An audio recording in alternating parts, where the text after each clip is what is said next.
სირიაში მიმდინარე პროცესებზე ცეცხლის შეწყვეტის შეთანხმების მიუხედავად 14 დეკემბერს ალეპოს დაბომბვა განახლდა. პარალელურად იგვიანებდა ქალაქის მშვიდობიანი მოსახლეობის ევაკუაცია, როგორც საერთაშორისო გამოცემები წერდნენ დაპირისპირებული მხარეები. 13 დეკემბერს თურქეთისა და რუსეთის შუამავლობით შეთანხმდნენ, რომ ალეპოში დარჩენილ მოსახლეობას მშვიდობიან მოქალაქეებსა და აჯანყებულთა იმ ნაწილს, ვინც სუბუქად იყო შეიარაღებული ქალაქიდან უსაფრთხოდ გასვლის საშუალებას მისცემდნენ. მთავრობამ ავტობუსებიც მოამზადა მოსახლეობის ევაკუაციისთვის, მაგრამ პროცესმა დაიგვიანა. სოციალურ ქსელებში ბოლო საათების განმავლობაში ალეპოში დარჩენილი მოსახლეობის ვიდეოები გავრცელდა. მოქალაქეებს ეშინოდათ, რომ აჯანყებულების დამარცხებისა და ქალაქის აღების პარალელურად ასადის რეჟიმი მათაც სასტიკად მოეპყრობოდა. გაეროს ინფორმაციით ასადის მხარდაჭერები ადგილობრივი მოსახლეობის სახლებში იჭრებოდნენ და ადგილზე ხოცავდნენ მოქალაქეებს. ჩვენ შევეცდებით ახლა ჩვენს სტუმართან ერთად, პოლიტოლოგ ნიკა ჩიტაძესთან ერთად გავერკვეთ ვითარებაში, რომელიც არის სირიაში. საღამოშვიდობისა, დიდი მადლობა ბატონ ნიკა გადაცემაში მონაწილეობისთვის. მოგესალმებით, დიდი მადლობა თქვენ მოწვევისთვის. რასთან გვაქვს ამ ეპიზოდში საქმე, როდესაც არსებობდა ცეცხლის შეწყვეტის შეთანხმება, მაგრამ მივიღეთ ის პროცესი, რომელსაც დღეს ვადევნებდით თვალყურს. პირველ რიგში მოგეხსენებათ, რომ რუსეთმა კვლავ დაარღვია საერთაშორისო ჰუმანიტარული სამართლის ძირითადი პრინციპები. გულისხმობ ჟენევის 1959 წლის კონვენციას, რომელიც ითვალისწინებს მშვიდობიანი მოსახლეობის დაცვას და სამოქალაქო ობიექტების უსაფრთხოების უზრუნველყოფას საომარი კონფლიქტის დროს და აქედან გამომდინარე შეიძლება ითქვას, რომ რუსეთის მთავარი მიზანია, რომ ნებისმიერი გზით უზრუნველყოს ბაშარ ასადის რეჟიმის დარჩენა ხელისუფლების სათავეში, ვინაიდან რადგანაც როგორც ბაშარ ასადი, ასევე მისი მამა ხაფეზ ასადი თავის დროზე ისინი ატარებდნენ შესაბამისად პროსაბჭოთა და პრორუსულ პოლიტიკას. ამიტომაც აქედან გამომდინარე რუსეთისთვის თქვათ არაფერს არ ნიშნავს თქვათ მშვიდობიან მოსახლეობაში მსხვერპლი ბოლო მონაცემებით 82 ადამიანს მიაღწია მშვიდობიანი მოსახლეობის შორის მსხვერპლმა თუმცა რუსეთი მიზანია რომ ამ შემთხვევაში თქვათ სირიაში შეინარჩუნოს ასადის რეჟიმი და ამით განიმტკიცოს საკუთარი გეოპოლიტიკური პოზიციები ახლო აღმოსავლეთში. ბატონო ნიკა, აი ასეთ ვითარებაში დასავლეთის როლი, შეერთებული შტატების მისი მოკავშირეების როლი სირიის საკითხში ხომ არ არის ძალიან პასიური და ხომ არ დაუთმეს თლიანად ინიციატივა რუსეთს? იცით რა არის დასავლეთის პოზიცია, როდესაც რუსეთი ჩაერთო საომარ მოქმედებებში სირიის ტერიტორიაზე, იყო შეიძლება ითქვას, თქვათ იდეალისტური თუ გულუბრყვილო, ვინაიდან და რადგანაც გახსოვთ, ხო, როდესაც მას შემდეგ რაც დასავლეთმა შემოიღო სანქციები რუსეთის წინააღმდეგ, რუსეთში სოციალ-ეკონომიკურმა ვითარებამ გაუარესება დაიწყო. სწორედ იმ პერიოდში ჩაერთო რუსეთი სირიის კონფლიქტში, ვინაიდან რადგანაც ვიცით, რომ 2011 წლიდან მიმდინარეობს საომარი მოქმედებები სირიის ტერიტორიაზე, თუმცა რუსეთი ჩაერთო 2014 წლიდან და ამით რუსეთს სურდა გარკვეულწილად, რომ ყურადღება გადაეტანა, თქვათ იგივე შიდა პოლიტიკურ თუ ეკონომიკური პრობლემებიდან, თქვათ ახლო აღმოსავლეთის რეგიონში და გარდა ამისა, გარკვეულწილად, ესე იგი რუსეთი უფრთხოდა რა თქვა სანქციებს დასავლეთის მხრიდან, მას უნდოდა თქვა ეს კომპენსირება თავის ქმედების უკრაინაში იმით, რომ ის დასავლეთს თითქოს დაეხმარებოდა ეგრეთ წოდებული ისლამური სახელმწიფოს წინააღმდეგ ბრძოლაში და დასავლეთით ბრმად ენდო ამ შემთხვევაში რუსეთს ეს პირველი შემთხვევა არ არის გავიხსენოთ თუნდაც იგივე გადატვირთვის პოლიტიკა საქართველოს წინააღმდეგ განხორციელებული აგრესიის შემდგომ პერიოდში, რომელიც აშშ-მ შესთავაზა თქვა რუსეთს და ამავდროულად, ხო? თუმცა დასავლეთი ენდო ამ შემთხვევაში რუსეთს, თითქოს რუსეთი ამ შემთხვევაში განახორციელებდა შეტევას ეგრეთ წოდებული ისლამური სახელმწიფოს პოზიციებს, მაგრამ რეალობა გახლავთ ამ შემთხვევაში ის, რომ რუსეთი სამხედრო ქმედებებს აწარმოებდა და აწარმოებს ძირითადად სირიის ოპოზიციის წინააღმდეგ, რომელიც შედარებით თქვათ ნაკლებად რადიკალურია, ბუნებრივია და არა თქვათ ისლამური სახელმწიფოსთან. რაც შეეხება ისლამურ სახელმწიფოს, ანუ რუსეთი ასე ვთქვათ ანადგურებდა თავისი სამხედრო შესაძლებლობებით, ასაც უნადგურებდა ოპოზიციას იმისთვის, რომ ასადი დარჩენილიყო თავის პოსტზე, ხომ? მაგრამ აი შეგიძლიათ მითხრათ, შეერთებული შტატები, დასავლეთი ზოგადად დღეს რა ნაბიჯებს დგამს იმისთვის, რომ ასე ვთქვათ, რუსეთმა ეს სტატუს კვო არ შეინარჩუნოს ბოლომდე. კი ბატონო, ამ შემთხვევაში რა თქმა უნდა არ არის საკმარისი, ესე იგი დასავლეთის მხრიდან, აი ქმედებები, რომელსაც ის ახორციელებს, თუნდაც იგივე თქვა დაგმობა, თუნდაც გაეროს უშუალოების საბჭოს თუ გენერალურ ასამბლეის ფარგლებში რუსეთის ქმედებების და ამავდროულად და აქედან გამომდინარე, რა თქმა უნდა დასავლეთმა უნდა აიღოს ამ შემთხვევაში პასუხისმგებლობა, თუნდაც იგივე სამხედრო ქმედებებზე, ეგრეთ წოდებული ისლამური სახელმწიფოს წინააღმდეგ, მოგეხსენებათ დღეს აქტიურ მოქმედებებს ეგრეთ წოდებული ისლამური სახელმწიფოს წინააღმდეგ, ასევე ახორციელებს თურქეთი, რომელიც უკვე საბრძოლო რამდენი თვე არის, უკვე საბრძოლო ოპერაციებში არის ჩართული სირიის ტერიტორიაზე, მაგრამ რაც შეეხება ეგრეთ წოდებული ისლამურ სახელმწიფოს, რუსეთი გარკვეულწილად დაინტერესებული არის კიდეც, რომ თქვათ ისლამურმა სახელმწიფომ გარკვეულწილად თქვათ შეინარჩუნოს პოზიციები, ვინაიდან და რადგან ეს არის დამატებითი თავის ტკივილი დასავლეთისთვის, მას შემდეგ რაც დასავლეთმა გამოიყვანა თავის ჯარები და დასრულდა ISAF-ის მისია თქვათ ავღანეთის ტერიტორიაზე, რუსეთს სურს რომ დასავლეთს გარკვეული ახალი თქვათ თავის ტკივილი გაუჩნოს, პლუს ეგრეთ წოდებული ისლამური სახელმწიფო თქვათ 2014 სექტემბრისთვის სირიის და ერაყის ტერიტორიაზე აკონტროლებდა დაახლოებით 11 რეგიონს, მათ შორის ნავთობით დიდარ რეგიონებს და აღნიშნული შემთხვევაში თქვათ არ იყო შესაძლებელი დამატებითი მოცულობის თქვათ ნავთობი გამოსულიყო ესე იგი საერთაშორისო ენერგეტიკულ ბაზარზე და რუსეთისთვისაც ამ შემთხვევაში ეს ხელს უწყობდა რომ ფასები თქვათ კვეთრად ნავთობზე ვიცით რომ ნავთობზე ფასება დაიწყო ვარდნა თუმცა თქვათ კვეთრად რო არ მომხდარიყო ნავთობზე ფასების დაცემა ანუ რუსეთს მოგეხსენებათ არაწყობს რომ ნავთობზე ფასები იყოს აი ასადის საკითხი ისევ გასაგებია რომ რუსეთი ყველაფერს აკეთებს იმისთვის რომ ასადი შეინარჩუნოს შეერთებულ შტატებს ამ მთლიანად მოდით დასავლეთი ვახსენოთ აქვს თუ არა კონკრეტული ინტერესები ამ წუთას იცის თუ არა ვისით უნდა შეიცვალოს ასადი იმიტომ რომ ძალიან ჭრელია ეს სიტუაცია თავისთავად ხომ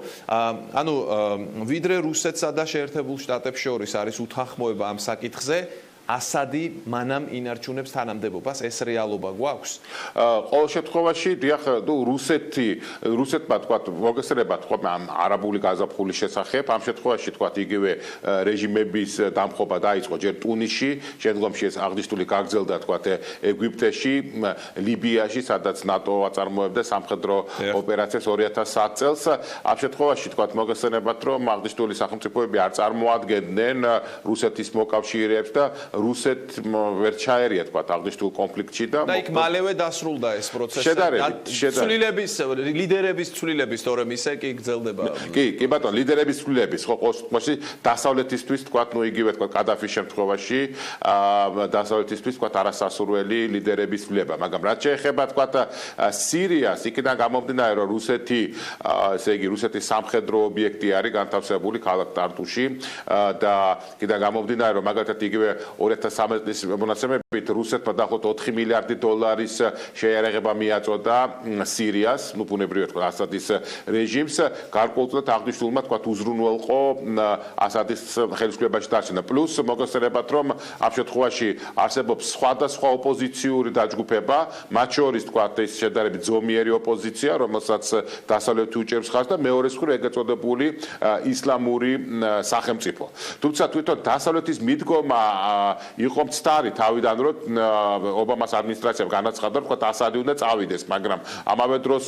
არსებობდა კონკრეტული ალტერნატივა როგორც ასეთი, ხო? ანუ რა გამოდის რომ სირიის საკითხის გასაღები რუსეთის ხელშია რეალურად სანამ ის არ მისცემს თანხმობას ასადის შეცვლაზე სანამ საკუთარ პირობებზე არ დაითანხმებს დასავლეთს, მანამ ეს პროცესი ასე ამ ფორმით უნდა გაგრძელდეს? არა, ჩემის აზრით, თუ უფრო აქტიურად იქნება დასავლეთის ჩარევა სირიის მოვლენებში, ამ შემთხვევაში შესაძლებელია, რა თქმა უნდა, რუსეთის გავლენის შესუსტება სირიაში, თუმცა მას შემდეგ მოგეხსენებათ, რომ დასავლეთი ჯერ იყო ჩართული, თქვა ერაყის კონფლიქტში, ნუ ამერიკის შეერთებული შტატები იყო ძირითადად ჩართული თუ შემდგომში მოგეხსენებათ, თქვა სამშვიდობო ოპერაციებში, სხვადასხვა წევრი მათ შორის ნატოს წევრი სახელმწიფოები იყვნენ ჩართულნი პროცესში 2013 წლიდან ვიდრე 2010 წლამდე და გარდა ამისა 2013 წლიდან 2014 წლამდე ISAF-ის მისიის ფარგლებში დაახლოებით 50-მდე სახელმწიფო, ძირითადად დასავლეთ სახელმწიფოები იყვნენ ჩართულნი ანტიტერორისტულ თუ სამშვიდობო მისიაში ავღანეთის ტერიტორიაზე. ამიტომაც აქედან გამომდინარე პლუს ლიბიის კონფლიქტი 2010 წელს და ბუნებრივი აქედან გამომდინარე დასავლეთის თქვათ სამხედრო ფინანსური თქვათ შესაძლებლობები შედარებით ამ შემთხვევაში შესუსტდა და ისინი აქტიურად ვერ იყვნენ დასავლეთი ვერ იყო იმდენად აქტიური ჩართული სირიის კონფლიქტში. ამიტომაც ჩემს აზრით აუცილებელია დასავლეთის უფრო მეტი აქტიურობა სირიის კონფლიქტში, მაგრამ მე გულისხმობ არა თქვათ იმდენად სახმელეთო ოპერაციების წარმოებას, როგორც თქვათ საჰაერო ძირითადად მოგეხსენება დასავლეთი ორიენტირებული არის სწორედ საჰაერო ოპერაციების წარმოებაზე და ეს არის აუცილებელი რომ თქვათ დაიბომბოს ისლამური სახელმწიფოს პოზიციები და მე გეტყვით რომ თუ თქვათ აი 2014 წლის სექტემბრის მონაცემებით ისლამური ეგრეთ წოდებული ისლამური სახელმწიფო აკონტროლებდა 11 რეგიონს, რის შესახებაც მე მოგახსენეთ და ყოველდღიური შემოსავალი ისლამური სახელმწიფოსი შეადგენდა დაახლოებით $2 მილიონ, მათ შორის ნავთობის რეალიზების შედეგად და კულტურული მემკვიდრეობის ძეგლების თქვათ ძეგლებით ვაჭრობაც კი მიმდინარეობდა, ესე იგი გარდა ამისა, ესე იგი ანუ აღნიშნულმა ხელი შეუწყო ისლამური სახელმწიფოს პოზიციების გამტკიცებას, თუმცა BBC-ის მონაცემები თქვათ უკვე 2016 წლის ზაფხულში ეგრეთ წოდებულ ისლამურმა სახელმწიფომ დაახლოებით ტერიტორიის 22%-ზე დაკარგა კონტროლი, თანდათან ეგრეთ წოდებული ისლამური სახელმწიფო კარგავს კონტროლს ბუნებრივია დასავლეთის აქტიური ჩარევის შედეგად, მაგრამ აუცილებელია მე ესე მგონია რომ თქვათ საჰაერო კამპანიის გაგრძელება, აუცილებელია რა თქმა უნდა ძალზედ მნიშვნელოვანია თურქეთის როლი აღნიშნულ კონფლიქტში, რომელიც აქტიურად არის ჩართული, უკვე და აწარმოებს სახმელეთო ოპერაციებს, ამიტომაც ამ შემთხვევაში თუნდაც იგივე თურქეთს და დასავლეთს შორის ერთობლივი თანამშრომლობა სამხედრო კამპანიის წარმოების პროცესში მნიშვნელოვნად შეასუსტებს რუსეთის პოზიციებს. გასაგებია და ბოლოს კითხავთ ბატონიკა საქართველოსთან დაკავშირებით. სად შეიძლება არსებობდეს აქ კვეთის წერტილები და საქართველოსთვის სად შეიძლება არსებობდეს მნიშვნელოვანი საკითხები, როდესაც სირიის საკითხს ვიხილავთ? პირველ რიგში უნდა დაგვაუწყდეს, რომ გეოგრაფიულად სირია ძალზედ ახლოს მდებარეობს საქართველოსგან, ერთადერთი სახელმწიფო თურქეთი ყოფს თქვათ საქართველოს და სირიის ტერიტორიებს ერთმანეთისგან და მე მინდა გითხრათ, თქვათ თბილისს და დამასკოს შორის მანძილი დაახლოებით 1000 კილომეტრია, მეტი არა. ამიტომაც ესე ერთი პრობლემა და ბუნებრივია, როდესაც თქვათ ეგრეთ წოდებული ისლამური სახელმწიფოს რიგებში ბევრი თქვათ ადამიანი საქართველოს მოქალაქე, ამოთქვა სურვილს რომ თქვათ იბრძოდეს ეგრეთ წოდებული ისლამური სახელმწიფოს რიგებში. ეს რა თქმა უნდა პრობლემაა ამ შემთხვევაში, ჩვენ არ დაგვაუწყდეს, რომ საქართველოს მოსახლეობის დაახლოებით 10% ახლა თქვათ ისლამის მიმდევარ და არიან თქვათ ადამიანები, რომელთა რეკრუტირება ხდება. გარდა ამისა პრობლემა არის ის, რომ რა თქმა უნდა სირიის კონფლიქტი დამატებით თავის ტკივილს უჩენს დასავლეთს, რაც რუსეთს აწყობს, ვინაიდან და რადგანაც რაც უფრო მეტ კონფლიქტში იქნება დასავლეთ ჩართული, პოსტსაბჭოთა სივრცის პარტნიორებს გარეთ და მოგესალმებით რომ პოსტსაბჭოთა სივრცეს თქვათ რუსეთი განიხილავს თავის გავლენის სფეროთ, მით უკეთესი, იმიტომ რომ რუსეთს უფრო მეტი მანევრირების საშუალება მიეცემა პოსტსაბჭოთა სივრცეზე. გამომდინარე აქედან რა თქმა უნდა ამ ხრივაც პრობლემები არსებობს და ჩვენ საქართველოს ინტერესებში შედის რომ არაფერი თქვა იმაზე რომ თქვა შეწყდეს თქვა მშვიდობიანი მოსახლეობაში მსხვერპლი გეოპოლიტიკური თვალსაზრისით რა თქმა უნდა მნიშვნელოვანი ბატონიკა და მაინც მინდა რომ ეს ვკითხოთ ხომ არ განაპირობებს დასავლეთის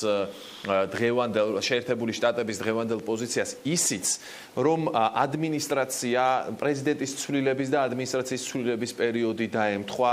აი ამ პროცესებს ხომ მიდის ობამა მოდის ტრამპი ეს ყველაფერი კიდევ უფრო ხომ არ ამძაფრებს ვითარებას იმ თვალსაზრისით რომ შეერთებული შტატები რაღაც კიდევ უფრო მეტქმედით ნაბიჯს არდგამს კი შესაძლებელია თქვა რუსეთს სურს რომ ისარგებლოს იმ შემთხვევით რომ უკვე 2017 იანვრიდან დონალდ ტრამპი ოფიციალურად შეუდგება თავის მოვალეობების შესრულებას აშშ-ის პრეზიდენტის რანგში, თუმცა იმის გათვალისწინებით 2011 წლიდან დაიწყო კონფლიქტი სირიაში, იმ პერიოდში თქვა ობამა ხელმეორედ ახლად არჩეული იყო, ხო? პრეზიდენტის პოსტზე. აქედან გამომდინარე, უბრალოდ რა თქმა უნდა, ერაყის შემდეგ, იგივე თქვა ესე იგი, ავღანეთის შემდეგ აშშ იმდენად აქტიურად ვერ ჩაერეს სირიის კონფლიქტში. მეცად გეტყვით, ხო, ახლა აი ლიბიაში მიმდინარე კონფლიქტი, ხო? 2010 წელს ნატო გაეროს უშუქრებისათვის 1973 რეზოლუციის პარაგრაფში აწარმოებდა სამხედრო კამპანიას. იმ სამხედრო კამპანიაში ძირითადად ევროპელი მოკავშირეები მონაწილეობდნენ და არა აშშ, ხო? ამიტომ აშშ მიუხედავად იმისა, რომ სუპერ სახელმწიფოა, მაგრამ მისი რესურსებით განსაკუთრებით საფრანგეთი, იტალია ნაწილობრივ, თქვა, მაგრამ აშშ მიუხედავად იმისა, რომ სუპერ სახელმწიფოა, მისი რესურსებიც გარკვეულწილად შეზღუდულია, ამიტომაც გარკვეულწილად შეიძლება აშშ-მ თავი არადა უფრო აქტიურ ქმედებებს ერაყის და ავღანეთის შემდგომ პერიოდში უკვე სირიის ტერიტორია